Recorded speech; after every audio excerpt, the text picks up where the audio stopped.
third is Suarez. Goodell comes running in. He's under it, makes the catch. Here's the throw to the plate. It's in the air. He is out! Cameron Rick hangs on! Oh, man, what a play!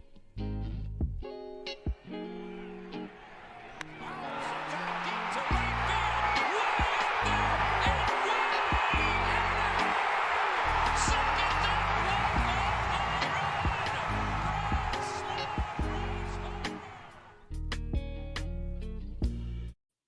What's going on, everybody? The vacation, the 3-week vacation is over. We are back with a Stupid Money podcast episode. Sean unfortunately cannot be here this week. He's got some things to attend to. So Alex is back to fill in, which of course we love to have.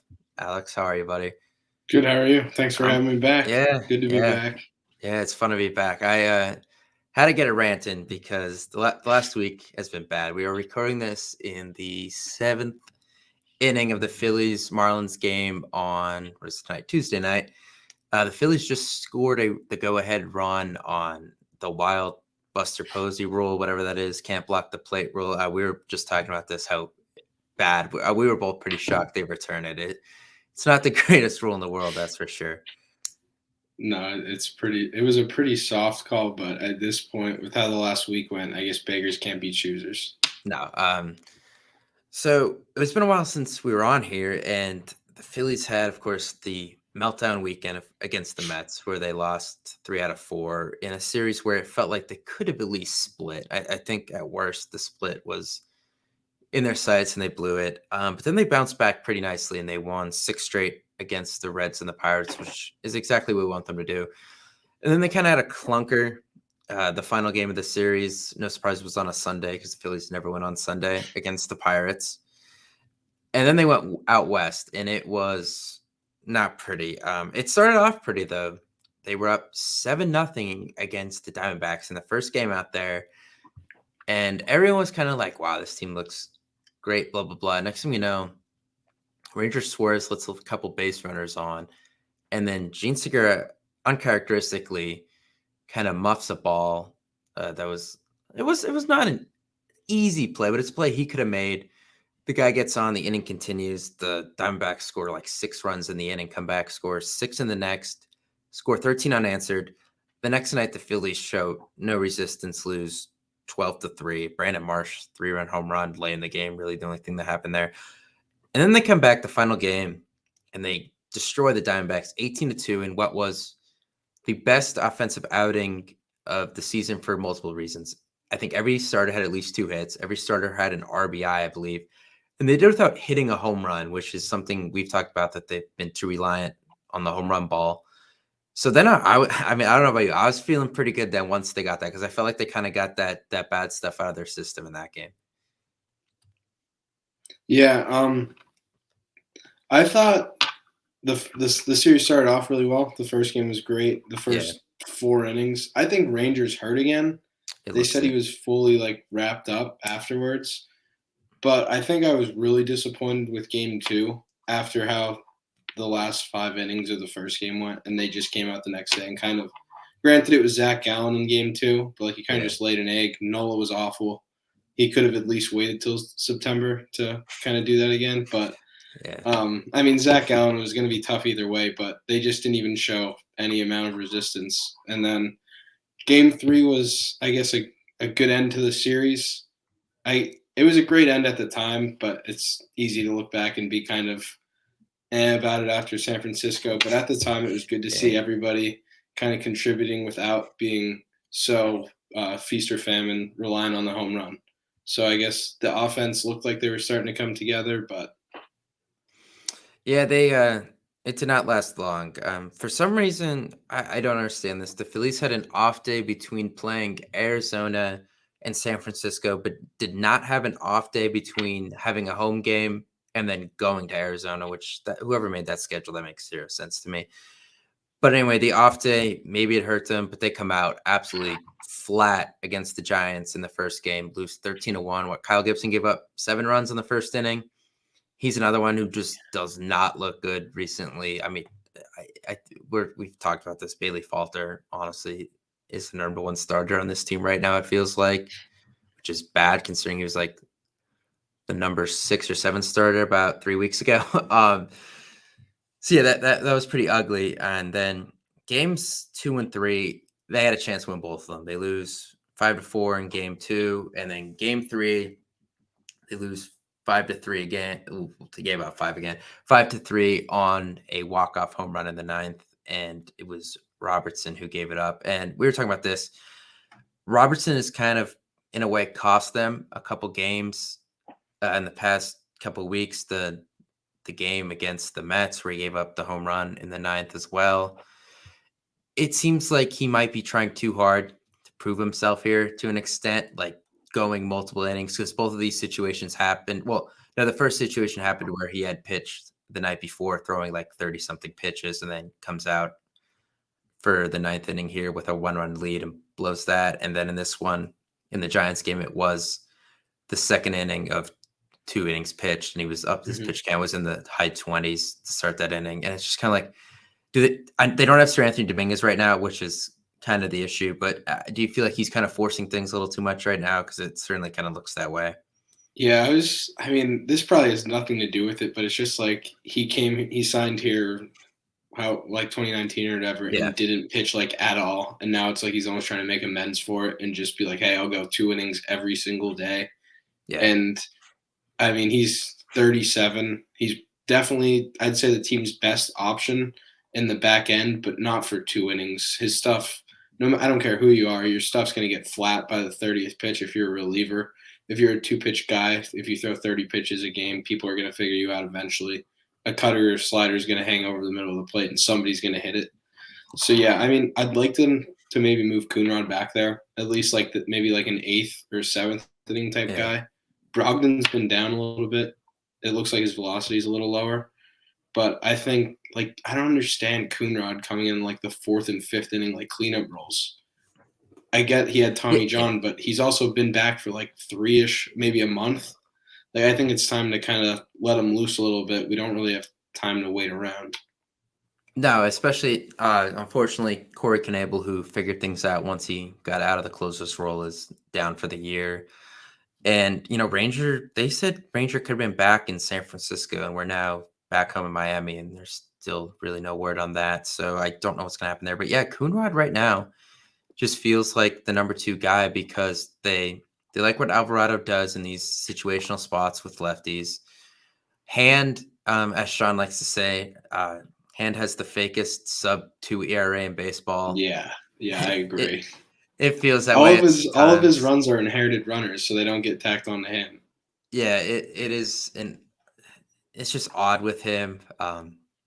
He works in and out of trouble a lot. It's not the greatest, but yeah, he's definitely someone you need in a clean inning. So you don't have a lot of guys you trust to come in when there's trouble, which doesn't help either because if there was trouble, Dominguez usually was the go-to guy. So they're just kind of hanging on right now. Griff McGarry got called up to AAA right after the announcement was made that he's a bullpen piece for the rest of the season. I think that's pretty telling.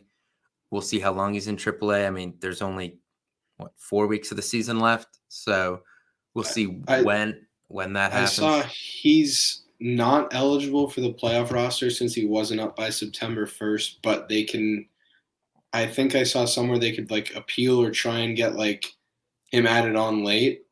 If that's the case, I could see them if Rangers hurt, maybe just kind of throwing him in, and if Eflin comes back, which he threw today to hitters in uniform off the main mound, they could kind of piggyback those two. Maybe let Eflin start and then let Griff go like 4, 5, 6, 7, or even just let Griff go into the rotation and just try and get 5 out of them if they run like a 6-man rotation or something, just to kind of save arms because it seems like they're throwing a lot of pitches and the injuries are kind of starting to add up. Everybody seems to be nagging a little bit. Rangers already over his innings count for his career.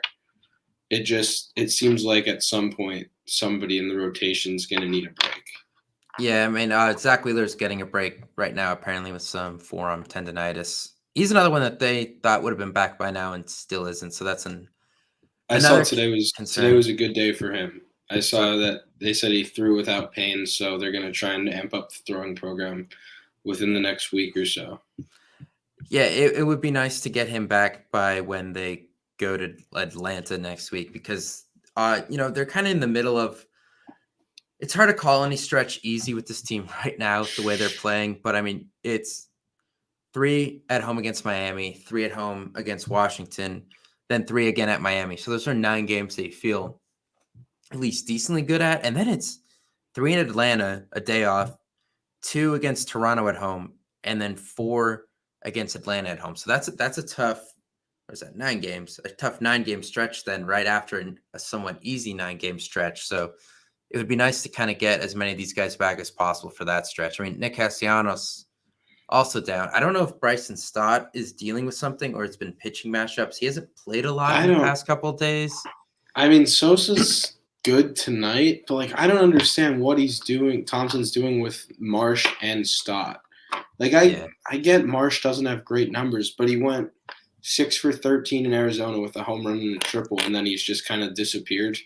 Yeah. And then Stott, if you look at the splits, they said that they're kind of holding Stott out against lefties, but he's hitting 276. His slash line's like 60 points higher against lefties than it is against righties. Yeah, he's reverse splits. Yeah. Yeah, because he goes with the lefties, he goes right to the toe tap. He doesn't really do the whole leg kick.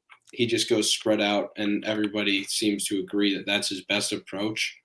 So why not try and utilize that as much as possible? But I don't know. Yeah. It seems like Thompson's starting to go more Girardi-ish and just playing matchups instead of doing what he was doing at the beginning and kind of just playing by feel and giving the younger guys a chance. Yeah, Thompson has had a kind of a bad week, I'd say. Some of it isn't all his fault because these starting pitchers are just not going far enough in the games at all recently. I mean, Nola went 6 2/3 tonight, and that feels like the farthest we've had a pitcher go in like 2 weeks, honestly. It's been rough. Gibson and Syndergaard, especially, just these guys pitching a contact are getting ripped apart. I don't know what they're going to do here. Hopefully they get Wheeler back. We'll see what they do with McGarry. Ranger needs to get healthy, hopefully. I mean, and you just kind of hope to make a run with those guys. And then Bailey Falter, who's looked good, also left his last start with a groin injury, groin tightness, something like that. So pretty much the entire starting rotation is dealing with something right now. That was interesting to me because he said that he left his start before that with the same thing. And like he said after the Arizona game that it wasn't going to hold him out of his next start if, like, granted they were still using him in their rotation, which at this point, I don't see why not. I guess ride the hot hand depending on who he's matching up against. But so that was positive to see, I guess. Yeah.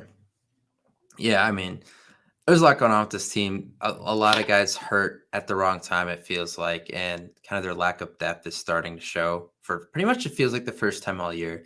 Seems like they survived early in the year when, well, they weren't really good in May, but they survived early in the year when Wheeler was down a little bit. They survived when the bullpen was dealing with some of its growing pains early. And then, of course, they survived the Bryce Harper injury. And since Bryce has come back, it's felt like everyone else in the offense has stopped doing what they were doing when Bryce was out. Like Schwarber's production has dropped considerably. Hoskins, we started talking to Hoskins, like it's kind of at the point where I don't know if I want him back next year. There's just a lot of mental issues, a lot of bad mental plays that they're not winning plays. Like the stats are going to be there at the end of the year. The guy's probably going to have 30 home runs and close to 90 to 100 RBIs, but the in between, everything else just doesn't seem right with him. And of course, Castellanos is now on the shelf, and it's just kind of like I don't know who's carrying this offense right now. Is it Real Muto? Is it still Bohm? I don't think they have an identity right now.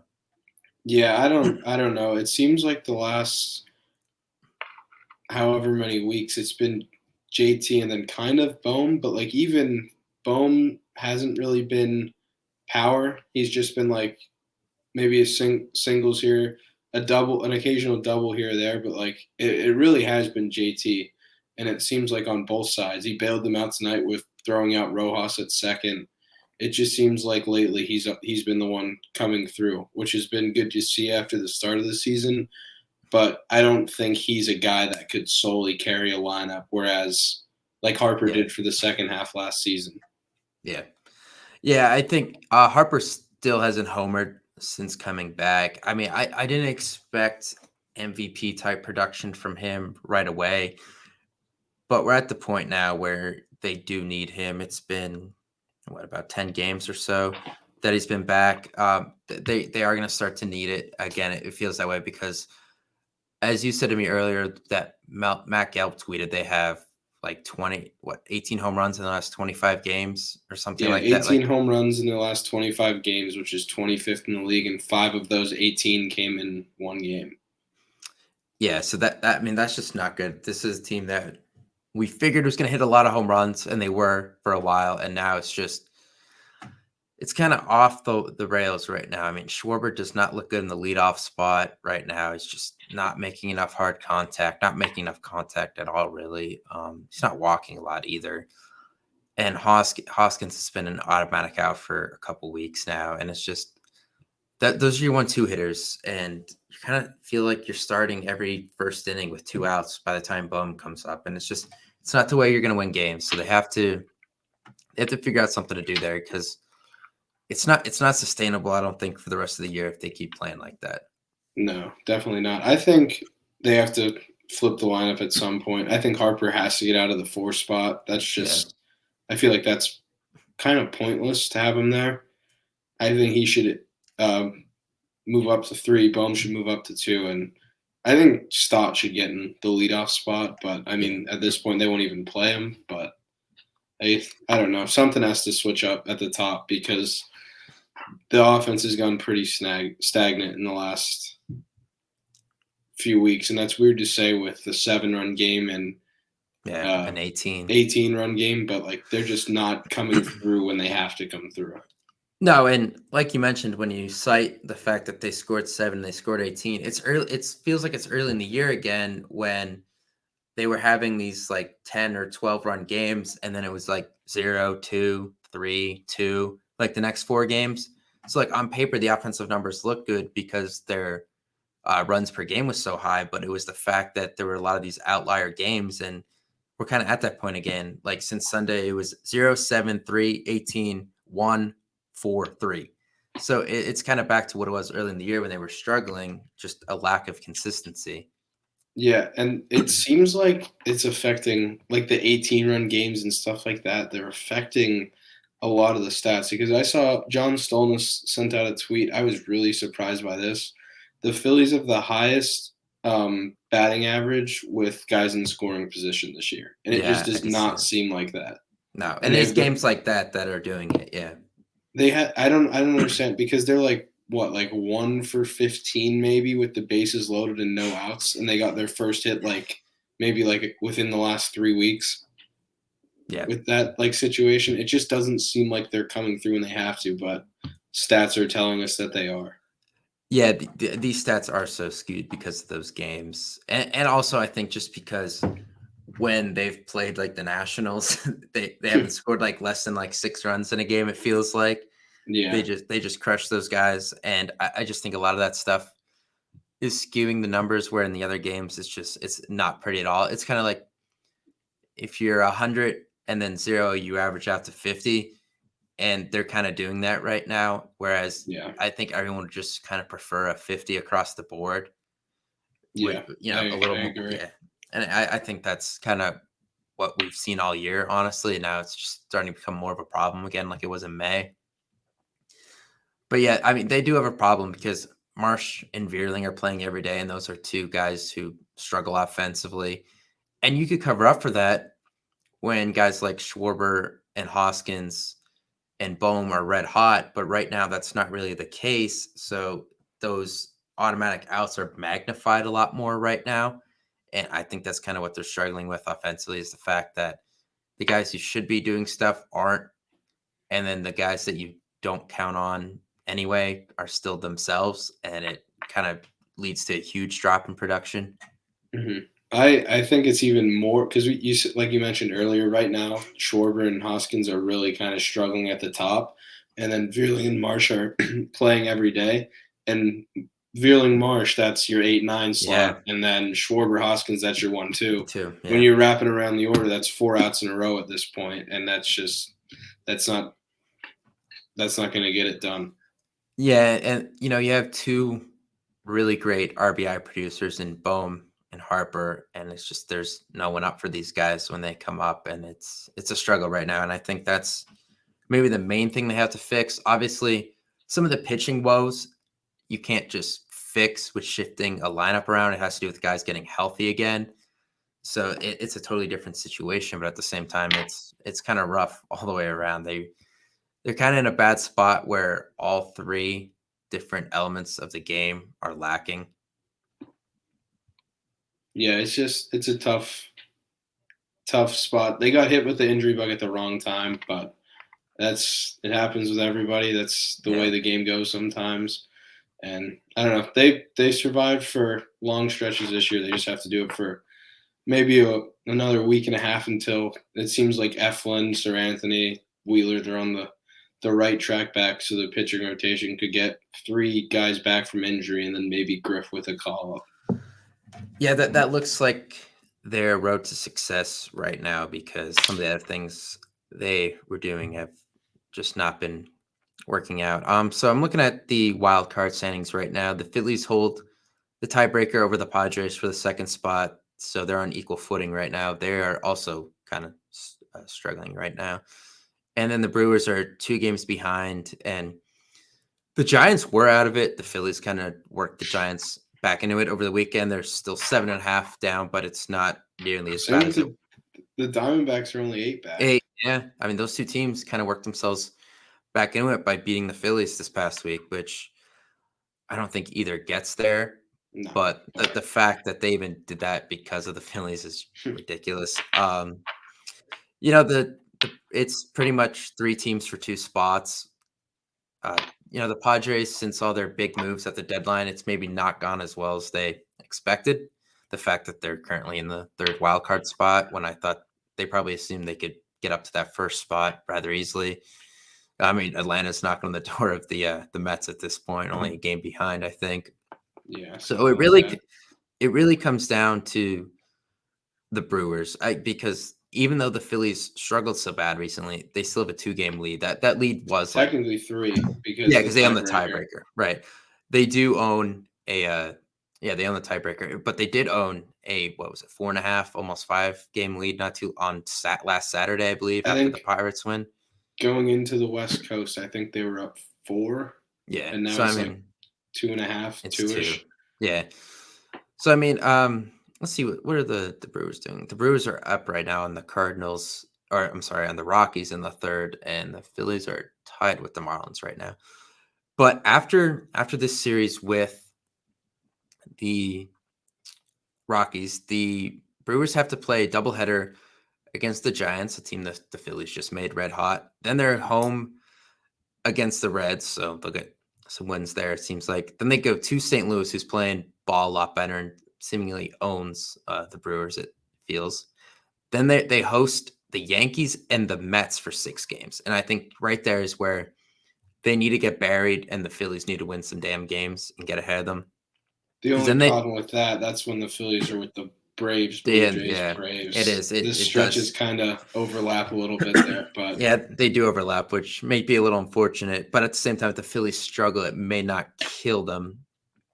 And then the Brewers have 4 with the Reds, 2 more with St. Louis, 4 with Miami, and 3 with Arizona to end the year at home.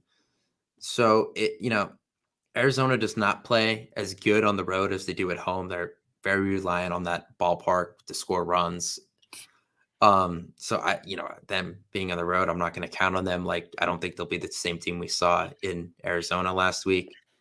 So that's a little bit concerning, but hopefully in that Miami series, they face Alcantara like 4 times somehow. I mean, that's kind of what we have to bank on. And hopefully the Reds just get a little hot for us. I think the Brewers stink. I don't know where their offense comes from. I guess Yelich has been like a little bit better, but I don't really know where they kind of generate runs from. Their pitching's their pitching. It's always been good. solid at worst, but like their schedule's easy. I think they probably have an easier road than ours. It seems like other than that Mets Yankees clump of 6 games there, their schedule and the Cardinals, I guess the schedule kind of eases out for them. But Yeah. I don't think their offense is very good. No, So I don't know. they rely on a lot of walks and home runs. It feels like they actually surprisingly are like a top 10 team in home runs, which was surprising to me when I saw that. They actually hit a ton of home runs. Guys like Renfro and Adames are kind of the leaders there with that. So yeah, it's gonna be tough. I think the Phillies are a way better team than the Brewers. It's just everything that's going on right now has kind of caused problems. But having the tiebreaker certainly does help a lot. I don't think we can understate that at No, all. that's just, with the way the format is. That's a whole nother game, kind of that won't show up in the standings. Yeah. Yeah, and I think that's unfortunately what maybe we're relying on here a little too much. Is just that other teams don't do better or just lose as well, pretty much, because right now it's kind of been a struggle.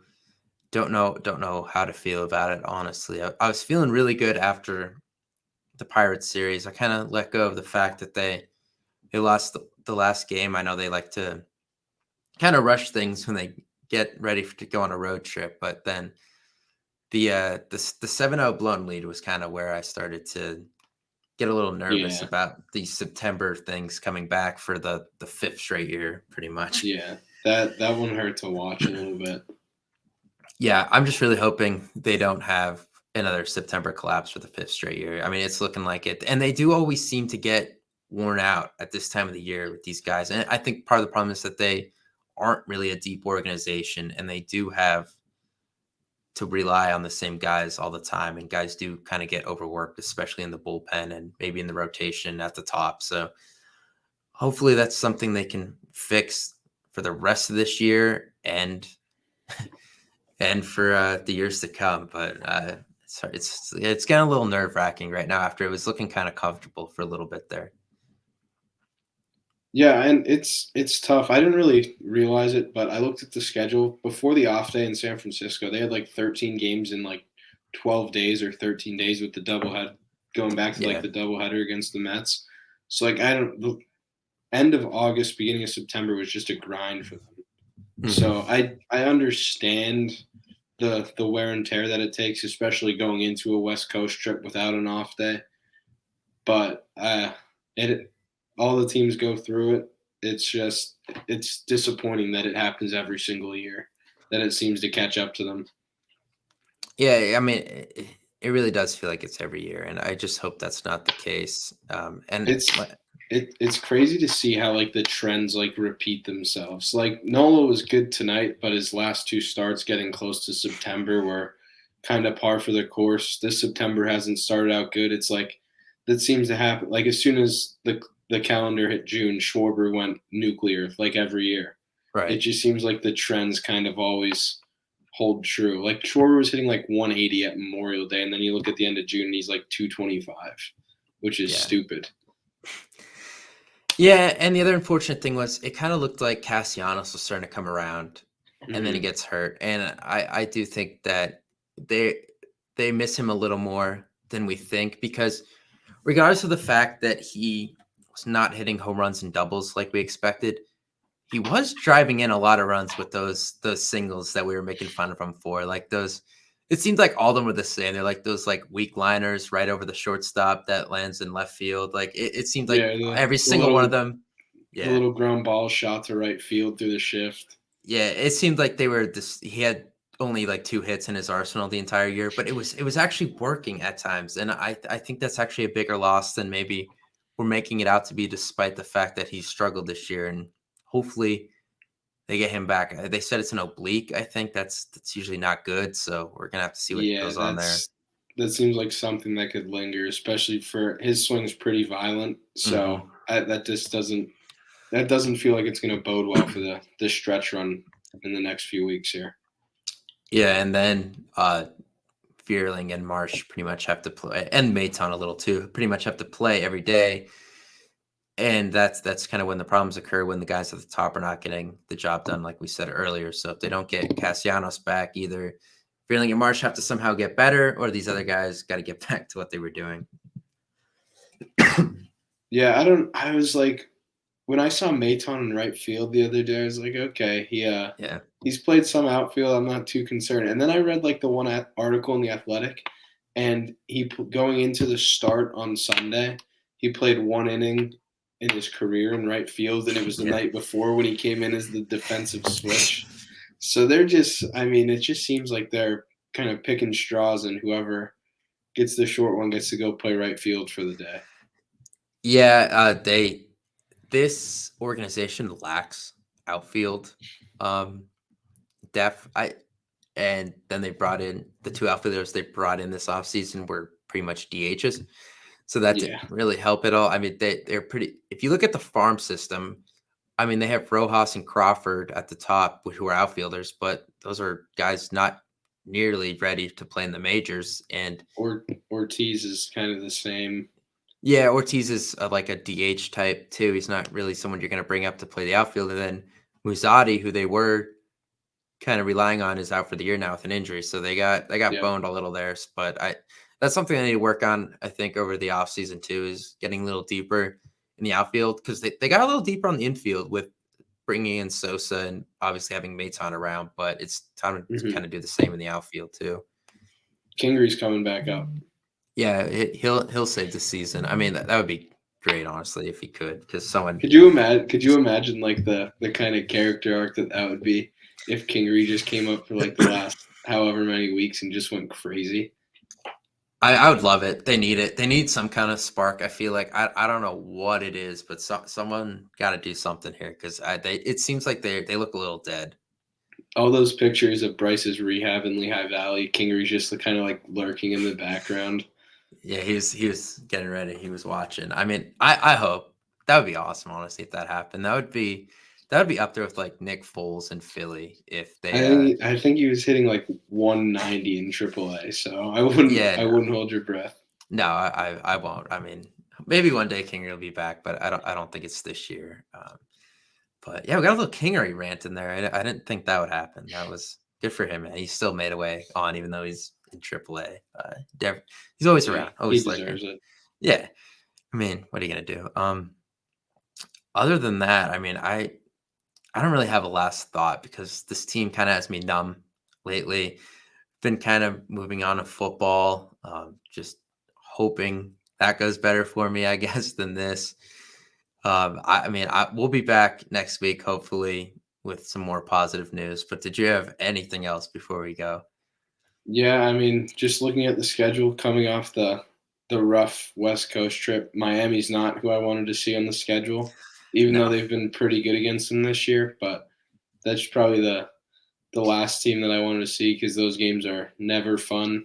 They're never easy, especially with Alcantara, the last game of the series. So I don't know. Hopefully they kind of get it together to pick it up. Noah looked better tonight. Hopefully that could kind of be a trend going forward, especially when they all start to get healthy. And I think Bryce needs to have a big last 3-ish, 4-ish weeks of the season to kind of assert them into the playoffs and get them going. Because as great as it would be to kind of limp in the playoffs and just say that they made it and ended the drought, I think it'd be pretty good to at least compete. And I will say, I like the third wild card better than the second, because I'd rather play St. Louis than Atlanta. Exactly. Yeah, I agree with that too. So there is kind of maybe an upside to a little bit of a letdown in the schedule right now. It's not the worst thing ever, as long as they make it. I know you and I talked about it a couple of weeks ago, trying to, when they were at their hottest, trying to pencil it in, like play this good, sustain the run, and then once it gets to like the last week, maybe lose out and get in the third wild card. So they might have done it a little too early, but I guess they still have time to figure it out. Yeah, hopefully they bring it back then. You brought up Alcantara. I got a text from my brother that he's also in line to face them in the last series these two teams play. And I'm pretty sure if that happens, they would have faced him in every series they played against them this year, which feels like feels crazy. The what first are they, the first 3-1, series, 4-1 against them. I think 3-1. Yeah, Yeah, 3-1 or something. They've every game against them, they've been competitive and they've put up good at bats. And I mean, it's weird though. It's never the same approach. Some games they try and wait him out, and other games they try and jump on him early because it doesn't seem to matter. He'll throw 150 pitches. It seems the guy just never comes out of a game. But I don't know that every game against him has been pretty competitive, regardless who the Phillies have pitching. Gibson's gone toe to toe with him a couple times, but Yeah, I don't know. It's just never a guy you want to see on the schedule. But I guess no. they've done all right this year against them so far. So Yeah, I guess thought we'll to see keep it up. games. Yeah, got to keep it up. Hopefully they do. Hopefully they win this game too. That would be nice. Yeah, that'd be nice to get the first one of the series. Yeah. So hopefully Sean will be back next episode. We do. That'll be nice. He wants to bring back his life advice questions, which last episode I think we talked more about the life advice than the Phillies, which I kind of figured would happen. But we'll see what happens next time. Alex, thanks again for filling in. It's always appreciated. Love having you on to talk. Thanks for having me. Yep. All right. So that's going to do it for this episode. We'll see you soon.